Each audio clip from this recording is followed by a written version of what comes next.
Hi guys, I'm talking a little bit quiet. I'm at one of two radio stations that I'm at. For those of you who didn't check in last week, my name is AJ Samuel. I'm actually in the college radio station that I'm currently take part in, all that other stuff. And we got some picks for you. Last week I did okay. I did alright. I got it, The scores weren't exactly correct, but I got the winning teams mostly, except for Old Forge and Dunmore. And then the Scranton Prep game was another notable one that I did get wrong. But I really did think Scranton Prep was going to come out better, but they most certainly did not. But today, this is the second week. This is week 2. Let's get underway, because I got a class in 15 minutes and I got to go. So let's see what's going on here. Let's start with the Wyoming Valley Conference this time. Hazelton at Wallenpaupack. I'm going to have to give it to Hazelton on this one. Wallenpaupack won, but it was a close game last week. Hazelton really looks good. So I'm going to go with Hazelton area. I'm going to give it to them by 20. Wilkes-Barre at Abington Heights. This is a tough game, a close game. I'm going to go with Wilkes-Barre. Abington did not look good. Shout out to my boy Cade for scoring on Dallas, but unfortunately it wasn't enough. They got smoked. And Wilkes-Barre coming off of a tough game against Scranton, which was a good, hard-played game, and I think they're going to get the W because they need to get a W coming off of a loss that they shouldn't have taken last week. So I got Wilkes-Barre by 10. Pittston area at Williamsport. Williamsport's really just flashy because they're fast, and I think Pittston area definitely has the tools to outrun Williamsport, which is literally all they need to do. And it's not hard to outrun their line. It's their freaking receivers that are quick. But I think Pittston area is going to be fine. Honestly, I got Pittston area by 3. Scranton, Wyoming Valley West. Let's go with Wyoming Valley West, because Scranton didn't really look that great in the second half of that game. And somehow they held on to win against Wilkes-Barre. And in Valley West, they lost to North Pocono. It was a tough game. But I think the tale of both of these two teams is trying to win the next game and go week by week, because neither of them are established powerhouses that are going to win every week. Let's go with Wyoming Valley West on this one. Wyoming Valley West by 9. Berwick and Valley View, really crazy game. There's only one game I think that's better, but I think Valley View is going to win this game because Berwick fell apart. And Valley View really stuck with Crestwood, but Crestwood looks really good. I'm going to give this one to Valley View. I'm going to give it to Valley View by 12. Honesdale, Wyoming area. I don't think Honesdale looks that great, personally. They could surprise me, and I believe I called them upcoming. But Honesdale does not look that great. Wyoming area also doesn't look that great, but they're still decent. So let's give it to Wyoming area here. Let's give it to Wyoming area by 14. Tunkhannock and Hanover area. This is a tale of two teams that are really not that great. So I'm going to do Tunkhannock by 7. Crestwood and Dallas. This is the game of the week, easily. Two teams that are really good and can win win out in the Wyoming Valley Conference easily. They just need to beat each other. And this is that game. That could be a problem, isn't it? So I got Dallas on this one. Dallas got home advantage. Dallas knows Crestwood's playbook quite easily. Two high, potent offenses that are going to trade blows. That's what you're going to see. So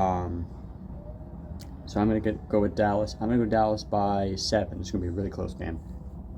Nanticoke at Old Forge. Old Forge still looked pretty good, even though they blew a lead last week. I was there. Sobol is gigantic quarterback, but he runs, and he's quick for his size. And I think Nanticoke, they beat Carbondale, whatever. It was Carbondale.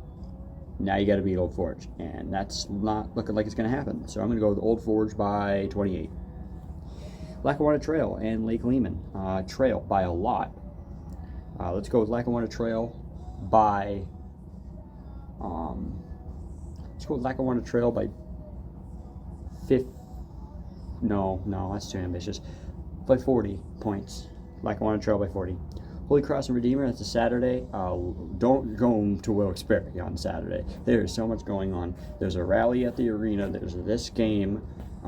There's, I think college football is starting up, so every restaurant's going to be packed. It's just, stay away from Wilkes-Barre. It's going to be insane. Who wins the Battle of the Religious Schools this year? Holy Cross does, by 20. Lackawanna Conference. Delaware Valley at Harrisburg. Harrisburg is really tough. And for that reason, I think Harrisburg is going to win the game. I think they're going to win it by 6. Harrisburg by 6. Scranton Prep at West Scranton. Both of them really technically have home advantages. West Scranton's valued as the home team in this one.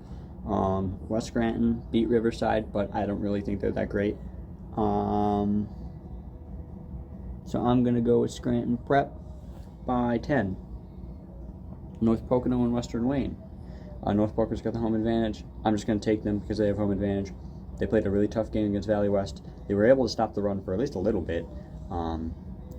And so with that being said, I'm going to give North Pocono that one. Looking through what else here. Carbondale at Lakeland. I have Lakeland by 50 points. Looking through what else here. Montrose and Susquehanna. I have Susquehanna winning that game by 13. And I'm trying to find any else one. Dunmore and Mount Carmel, because I didn't want to use mine until the end. Dunmore and Mount Carmel. I have Mount Carmel in this game. Dunmore actually looks pretty good. They came down, and I'll tell you right now, that quarterback, Thomas Bowen, I said Bowen the entire time. I think, and I hope that's right. But my word, that kid he didn't care he was down 20-7 at halftime. He didn't care he was down 13 points. That kid just stuck with it, and he single-handedly got his whole team on the same wavelength, and they went down, and they pulled off a tough game that they won. And Dunmore's good. However, they're running into Mount Carmel. I think Mount Carmel's just too good for them. Maybe next time Dunmore, but this year I'm going to give it to Mount Carmel. I'm going to give it to Mount Carmel by 20 points because I think Mount Carmel might be the team that beats Southern Columbia. So Mount Carmel, I'll give it to Mount Carmel by 20 points. And finally, the game that I will be at on Friday at Max 102, Friday, the Max matchup of the week, Friday Night Lights, all that stuff.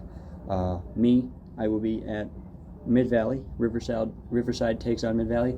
Boy, Riverside off to a really rough start, getting beat handily by West Scranton. And Mid-Valley, they played a tough game, and they ended up losing as well. But I can tell you right now, there's going to be some really, really good things happening here. I think Mid-Valley is going to move on, and they're going to, things are going to happen for Mid-Valley. I have Mid-Valley by 14 points. And that, my friends, is week 2. Let's get it. I'm going to go to my Com 107 class. Y'all have a good one.